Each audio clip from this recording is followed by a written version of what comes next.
আল্লাহর হাবিব বলেন শুধু তাই নয়, যারা মাদ্রাসায় পড়ে, কোরআন পড়ে এবং পড়ায়, গোটা বিশ্বের প্রাণীরা তাদের জন্য আল্লাহর কাছে দোয়া করতে থাকে, তাদের ক্ষমার জন্য আল্লাহর কাছে দোয়া করে। লা ইস্তাগফির লাহু মান ফিস সামাওয়াতি ওয়াল আরদ, মান ফিস সামাওয়াতি ওয়াল আরদ, মান এত বড়, যা আছে সব কিছুকে মানে শামিল করে। সুবহানাল্লাহ। আল হিতানু ফি জাওফিল মা, আল্লাহর হাবিব বলেন সমুদ্রের পানির, পুকুরের মাছগুলো, সমুদ্রের মাছগুলো আল্লাহর কাছে দোয়া করে, আল্লাহ এই শামসুল উলুম মাদ্রাসায় যারা পড়ে, যারা পড়ায়, তাদের জীবনের গুনাহগুলো মাফ করে দাও। ওয়ান্নামলাতু ফি জুহরিহা, এমনকি গর্তের পিপিলিকা সেও আল্লাহর কাছে ক্ষমার জন্য দোয়া করে। ও ভাই, আমি আমার অনেক বয়ানে বলি, একটা সময় বাংলাদেশের মধ্যে অপপ্রচার হয়েছিল। আল্লাহ বলেন ইন্না নাহনু নাযালনা যিকরা ওয়া ইন্না লাহু লাহাফিজুন, কোরআন আমি নাযিল করেছি। এই কোরআনের সংরক্ষণে একটা সময় ছিলাম রূহের জগতে। কিসের জগতে? রূহের জগৎ থেকে আমরা পাড়ি দিয়ে আসলাম আলামুল আরহাম, মার পেটের জগতে। সেখান থেকে পাড়ি দিয়ে আসলাম আলামুল দুনিয়া, দুনিয়ার জগৎ। এটা শেষ না, আরো জগৎ আছে বলেন। এরপরের জগতের নাম হলো আলামে বারজাখ। কোরআনে আল্লাহ এই আয়াতের মধ্যে বলছেন ওয়া মিন ওয়ারাইহিম বারজাখুন ইলা ইয়াউমি ইউবআসুন, যে দেখো আরেকটা জগতে তোমাদেরকে যাইতে হবে, এটার নাম হলো বরজখের জগৎ। এটা কোনো নির্দিষ্ট কোনো আলাদা কোনো জগৎ নয়। আমল সে बनती है जन्नत भी जहन्नम भी, ये खा के अपनी फितरत में ना नारी है ना नूर। তোমার দুনিয়ার জগৎ যদি সুন্দর হয়, কবরের জগৎ সুন্দর। দুনিয়ার জগৎ যদি খারাপ হয়, পরকালের জগৎ খারাপ হবে। ঠিক কিনা বলে? দুনিয়ার মানুষ আমাকে আপনাকে নিষ্ঠুরের মতো কবরে রাইখা চলে আসে। আপনাদের এলাকায় মনে বিদেশি কম্বল দেয়, হ্যাঁ, শীতকালীন তো কিছু সোয়েটার ময়টার এগুলো লাগাই দেয় শীত যেন না লাগে। তিনটা সাদা কাপড়ের টুকরাই মোড়ায়া মাটির মধ্যে শোয়াই দিয়া চলে আসে। এত নিষ্ঠুর হয় দুনিয়ার মানুষ। কিন্তু হাদিসে বলে, কোরআনে বলে, যারা নেককার হয়, যারা দিনদার হয়, আল্লাহওয়ালা হয় না, যদিও তাদেরকে মাটিতে শোয়াই দেয়া চলে আসে, আল্লাহ জান্নাতি লিবাসের ব্যবস্থা করে, জান্নাতি গালিচার ব্যবস্থা করে। সুবহানাল্লাহ। আর যারা বদকার হয়, তাদের রূহটা নেওয়ার জন্য ফেরেশতারা আসে, চোখগুলো লাল, চেহারা বিভৎস, ভয়ঙ্কর চেহারা নিয়ে আসে। এসে বলে ইয়া আইয়াতুহান নাফসুল খাবিথা, এ বদনসিব, এ বেনামাজি, এ সুদখোর, ঘুষখোর, জেনাখোর, মদখোর, আয়, তোকে নিতে আসছে। যখন এই দৃশ্য দেখে রুটা মাথার থেকে নিয়ে পা পর্যন্ত ছটফট ছটফট করতে থাকে, বিচরণ করতে থাকে, আসতে চায় না। উখরুজি ইলা রাব্বিকি সাখিতাতাম মাসখুতা, তোর রব তোর উপর অসন্তুষ্ট হয়ে আছে, আসতে চায় না। লোহার চিরুনি দিয়ে তাকে টেনে বের করে। নাউজুবিল্লাহ বলেন। মৃত্যুর সময় এই জন্য দেখবেন অনেকে জিহ্বা বাইরে রাখে, চোখ উল্টায় রাখে, লক্ষণ ভালো না, লক্ষণ খারাপ। সারাটা জীবন তুমি আল্লাহর নাফরমানি করছো, সারাটা জীবন গুনাহ করছো, এখন মৃত্যুর সময় তোমার শাস্তি শুরু হয়ে গেল। বাঁচাইতে পারবে কেউ? হাদিসের মধ্যে আসছে ফায়াজরিবু হাজারবাতা, এমন শক্ত মাইর তাকে দেওয়া হয় যে কারণে চিৎকার করতে থাকে আর বলতে থাকে বাঁচাও বাঁচাও বাঁচাও। কেউ তার আওয়াজ শোনে না, পশু পাখিরা শোনে। দেখবেন গরুস্থানে যদি কোনো গরু, মহিষ, ছাগল, ভেড়া আপনি দিয়ে রাখেন, এগুলো রশি ছিঁড়ে লাফ দিয়া চলে আসে, কথা কয় না।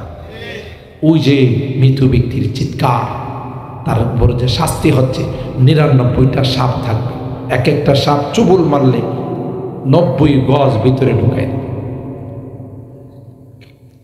বিষাক্ত সাপ বিচ্ছু, কেন তুমি দুনিয়াতে নামাজ পড়লা না? এই নাফরমান, নিমক হারাম, তোরে বানাইলাম আমি, রিজিক দিলাম আমি, অক্সিজেন দিলাম আমি, বিদ্যুৎ দিলাম আমি, হায়াত মতের মালিক আমি, অক্সিজেন দিলাম, সব কিছু দিলাম, আমার নিয়ামতে তুই ডুবন্ত ছিলে, নিমক হারাম তুই একটা বারো আমার কুদরতি পায়ে সেজদা দিলে না। কথা বলেন ঠিক কিনা? খবর বলবে কি জানেন? আতারিফুনি মান আনা, গেলেই জিজ্ঞাসা করবে আমাকে আপনি চিনেন? আমার কাছে যে আসছেন, বলবে না চিনি না। আনা বাই তো দূর, আমি তো সাপ বিচ্ছুর ঘর, জানেন না আপনি? আমার এখানে সাপ বিচ্ছু কিলবিল কিলবিল কিলবিল করতেছে, বিষাক্ত সাপ। আনা বাইতুল ওয়াহশা, আমি একটা ভয়ঙ্কর ঘর। আনা বাইতুল গুরবা, আমি কারো পরিচিত নয়, অপরিচিত। তুমি যেহেতু আল্লাহর হুকুম মানো নাই, আমারকে আল্লাহর পক্ষ থেকে হুকুম দেওয়া আছে তোমার দুই পাশে চাপ দেওয়ার জন্য। আল্লাহু আকবার বলেন। ওয়াহাকাদা সাব্বাকা বাইনা সাবিহি পয়গম্বর, দুই হাতের আঙ্গুলগুলো একটার ভিতরে আরেকটা ঢুকাইয়া উম্মতকে বলে, যেমন দুই হাতের আঙ্গুলগুলো ঢুকে গেছে এমনি ভাবে কবর চাপ দিবে, এক পাশের হাড্ডি গুলো আরেক পাশে গিয়ে ঢুকে যাবে, চিৎকার করতে থাকবে বাঁচাও বাঁচাও, কেউ তার চিৎকারের আওয়াজ শুনবে না। কথা বলেন ঠিক কি? আল্লাহ বলেন, এ গোলাপ, তুমি যখন বাড়ির থেকে ঢাকা যাও, সিলেট, চট্টগ্রাম, খুলনা, রাজশাহী যাও, বিশেষ কোনো প্রয়োজনে এক সপ্তাহের সফরে যাও, বারবার তোমার ব্যাগে চেক দাও, ব্রাশটা গেল কিনা, গামছাটা লুঙ্গিটা নিলাম কিনা, জরুরি ওষুধগুলো আমার সাথে গেল কিনা। সামান্য এক সপ্তাহ সফরে তুমি যদি ব্যাগের মধ্যে সব চেক দিয়া থাকো, সব কিছু তুমি বারবার দেখো, তোমার অনন্ত সীমকালের সফর শুরু হয়ে যাবে। যেই সফরের শুরু আছে শেষ নাই, সেই কবরের জিন্দেগির সফর গেলে আর কোনো দিন তুমি আসবা না। ঠিক কিনা বলে? ইয়া আইয়ুহাল্লাযীনা আমানুত্তাকুল্লাহ, হে ঈমানদারগণ, আল্লাহকে ভয় করো। ওয়াল তানজুর নাফসুম মা কদ্দামাত লিগাদ, তুমি তাকাইয়া দেখো রে, আগামীকালের সফরের জন্য তোমার প্রস্তুতি আছে কিনা। ঠিক কিনা বলে? উদাসীন, সকাল থেকে নিয়ে সন্ধ্যা পর্যন্ত, সন্ধ্যা থেকে রাত পর্যন্ত 24 ঘন্টা তুমি শুধু তোমার দুনিয়া দুনিয়া দুনিয়া। আরে নিমক হারাম, তুই আমাকে 5 ওয়াক্ত নামাজে 20টা মিনিট করে সময় দে, তাও তোর দ্বারা হয় না। কথা বলেন ঠিক? তাহলে আমার নিয়ামতের কি শুকরিয়া আদায় করলে? তোর মতো নিমক হারাম তো পৃথিবীর মধ্যে দ্বিতীয় কেউ নাই, তাইলে তোর উপরে গজব আসবে না তো কি? আর আল্লাহ বলেন, সবাইকে যদি আমি গজব দিয়ে শেষ করি, আমার কেউ জিজ্ঞাসা করবে না। কথা কয় না? আল্লাহকে জিজ্ঞাসা করার ক্ষমতা কারো আছে? সবাই যদি আল্লাহ ওয়ালা হয়ে যায়, আল্লাহ বলেন এতে আমার কোনো প্রমোশন হবে না।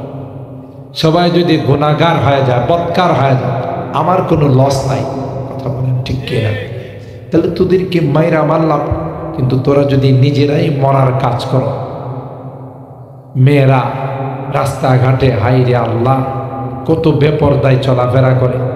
আচ্ছা, আল্লাহ পাক নারীদেরকে কি বেপরদায় চলাফেরা করার জন্য বানাইছে? নারীরা কি দামি না বেদামি? মা জাতির দাম কম না বেশি? মা জাতির দাম বেশি। দামি জিনিস কি খোলামেলা থাকে না প্যাকেটে থাকে?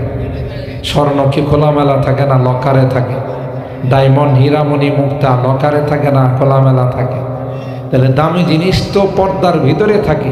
এমা, তুমি কেন বেপর্দা হয়ে রাস্তাঘাটে মেকআপ করে চলাফেরা করে আমার যুবকদেরকে তুমি নষ্ট করতেছ? একটা অশৃঙ্খল মেয়ে 10টা যুবকের চরিত্র নষ্ট করে। কথা কি ঠিক বললাম? আমাদের দেশে আইন আছে, পার্লামেন্টে, আদালতে, যদি কোনো বকাটে যুবক কোনো মেয়েকে ইপটিজিং করে, উত্তক্ত করে, 10 বছর সশ্রম কারাদণ্ড, 10,000 টাকা জরিমানা। আমি কই এটা হলো ভুল একটা সিদ্ধান্ত। সিদ্ধান্ত নেওয়ার দরকার ছিল যে বেহায়া, বেলাজা, বেশরম নারীরা মেকআপ করে, সাজগুজ করে রাস্তায় বাইরে আমার যুবকদেরকে নষ্ট করে, এদের বিরুদ্ধে আইন হওয়া উচিত। কথা কি ঠিক বললাম? কারণ বোরকা পরিহিতা যে নারীরা রাস্তায় বের হয়, এদের কি কোনোদিন মানুষ অসম্মান করে না, বরং আরো সম্মান করে। বাসের মধ্যে যদি কোনো একটা 15 বছরের মেয়ে বোরকা পরে ওঠে, সিটে বসা আছে মনে করেন 40 বছরের একজন পুরুষ, কি করে? ঠাস করে সিটটা সাইরা বলেন, আন্টি আপনি বসেন, আমি জোয়ান মানুষ, আমি দাঁড়ায় থাকতে পারবো, আপনি মুরব্বী মানুষ। আসলে কি মুরব্বী? হ্যাঁ না উনি? কথা কয় না। এর বয়স তো 40, আর ওনার বয়স তো কত? 15, কিন্তু বোরকা যে ঢিলা ডালা পড়ছে মনে হচ্ছে যে 25 বছর বয়স। কথা কয় না। আর আল্লাহ ডাক দেখ, দেখিস না একজন মেয়ে বোরকা পরে আইছে, তার ইজ্জত কর। সুবহানাল্লাহ। কথা কি বাস্তব বললাম না বাস্তব?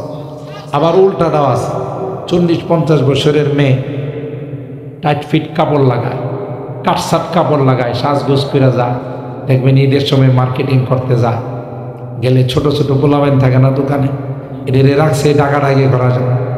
তাহলে আপা আপা এদিকে আসেন, কি লাগবে? 3 পিস, 4 পিস, 5 পিস, 6 পিস সবই আছে এখানে। কথা কয় না। আমাদের দোকানে সবই আছে, দেখেন, বাংলাদেশি, পাকিস্তানি, জামদানি, কামদানি সব আছে। কথা কয় না। আমার প্রশ্ন হলো, যে ছেলেটা ওনারা আপা কয়ে ডাকতেছে, এটা কি হ্যাঁ এই আপা বলে ডাকার উপযুক্ত না? এত সন্তানের উপযুক্ত। কিন্তু এত বড় মানুষ, বয়স্ক মানুষ, ওনারা আপা বলে ডাক দিয়েছে কেন? এর কাপড় চোপড়ে বুঝাইতে চায় আমি এখন আপা। কথা কয় না। তাহলে এই ইজ্জত কমলো না বাড়লো? কমলো। তুমি কেন এই বেপরদায় হয়ে অভিশাপ নিয়ে দুনিয়াতে নিজেও নষ্ট হচ্ছ, আরেকজনকে নষ্ট করতেছ? কথা বলেন ঠিক কিনা? তোমার বোরকা পড়তে মনে চায় না মা?